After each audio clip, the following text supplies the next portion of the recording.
What? Dude, Oots. Boy Flames back at it again. Oh, the Bible reading video. Today, man. Bible reading out of 1 Samuel chapter 26. Without further ado, man, let's get right to it. In the last chapter, David took somebody's girl. After, like, that person I guess they were just like a really bad person. You know, they were treating everybody terribly, treating David and his people terribly after they were treating him good. And then he ended up passing away. Um, and David took his wife. And yeah, that's basically what happened in the last chapter. And Samuel passed away. R.I.P. to Samuel. I wonder who wrote First and Second Samuel. If he dies in First Samuel, maybe he wrote parts of it, and then somebody finished off the rest of the book. I'm not sure. I have to look that up. But yeah, chapter 26, man. Without further ado, let's get right to it. David spares Saul again. What this time, bro? What this time, bro? Then the Ziphites came to Saul at Gibeah, saying, "Is not David hiding himself on the hill at Hashelah, which is on the east of Jeshimon?" So Saul is still going after this guy? He didn't stop? Um, so Saul arose and went down to the wilderness of Ziph with 3,000 chosen men of Israel to seek David in the wilderness of Ziph. And Saul encamped on the hill at Hachilah, which is beside the road on the east of Jeshimon. But David remained in the wilderness. When he saw that Saul came after him into the wilderness, David sent out spies and learned that Saul had indeed come. Then David rose and came to the place where Saul had encamped.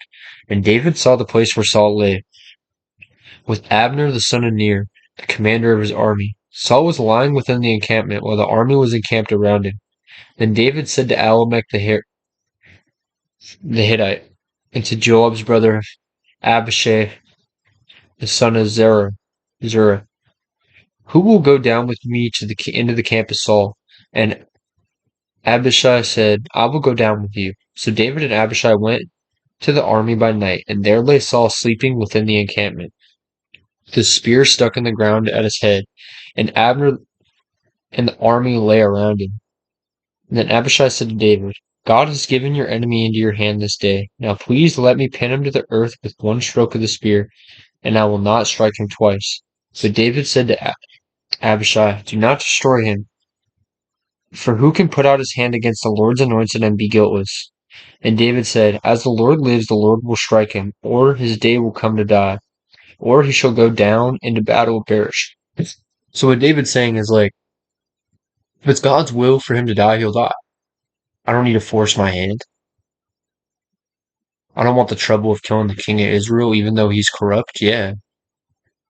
But I don't want that blood on my hands. I'll just let God deal with it, and if he really wants him dead that bad, he'll have him dead. That's essentially what he's saying. Um, okay.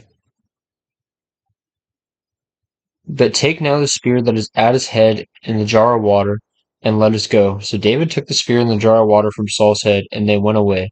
No man saw it or knew it, nor did any awake, for they were all asleep because a deep sleep from the Lord had fallen upon them. So basically, they were put in such a deep sleep, all of them, so that event was able to happen, essentially, because it doesn't make sense that nobody would wake up at that point. And David went over to the other side and stood far off on the top of the hill with a great space between them. And David called to the army and Abner the son of Ner, saying, "Will you not answer, Abner?" Then Abner answered, "Who are you who calls the king?" And David said to Abner, "Are you not a man? Who is like you in Israel? Why have you not kept watch over your lord the king? For one of the people came in to destroy the king your lord. This thing that you have done is not good. If the Lord lives, you deserve to die, because you have not kept watch over your lord, the Lord's anointed. And now see where the king's spear is in the jar of water that was on his head." Saul recognized David's voice and said, "Is that your voice, my son David?" And David said, "It is my voice, O Lord, O king." And when he said, "Why does my lord pursue after his servant? For what have I done? What evil is on my hands?" He's like, "What did I do? What did I do?" "Now therefore let my lord the king hear the words of his servant. If it is the Lord who has stirred you up against me, may he accept an offering. But if it is men, May they be cursed before the Lord, for they have driven me out this day that I should have no share in the heritage of the Lord, saying, Go serve other gods. Now therefore let not my blood fall to the earth away from the presence of the Lord, for the king of Israel has come out to seek a single flea like the one who hunts a partridge in the mountains. So you're saying, like, why is the king so obsessed with someone, a flea like me? Again, David being so humble, right? Then Saul said, I have sinned. Return my son David, for I will no more do you harm, because your life was precious in your eyes this day. Behold, I have acted foolishly, and I have made a great mistake. And David answered and said, Here is the spear, O king. Let one of the young men come over and take it. The Lord rewards every man for his righteousness and his faithfulness. The Lord gave you into my hand today, and I would not put out my hand against the Lord's anointed. Behold, as your life was precious this day in my sight, so may my life be precious in the sight of the Lord, and may he deliver me out of all tribulation. And Saul said to David, Blessed be you, my son David, you will do many things and succeed in them. So David went his way, and Saul returned to his place. Kind of similar to what happened last time, but I don't understand. I guess Saul is just getting so influenced by these people to continue to pursue him after the humbling moment that happened before. And I thought Saul was like genuinely repentive.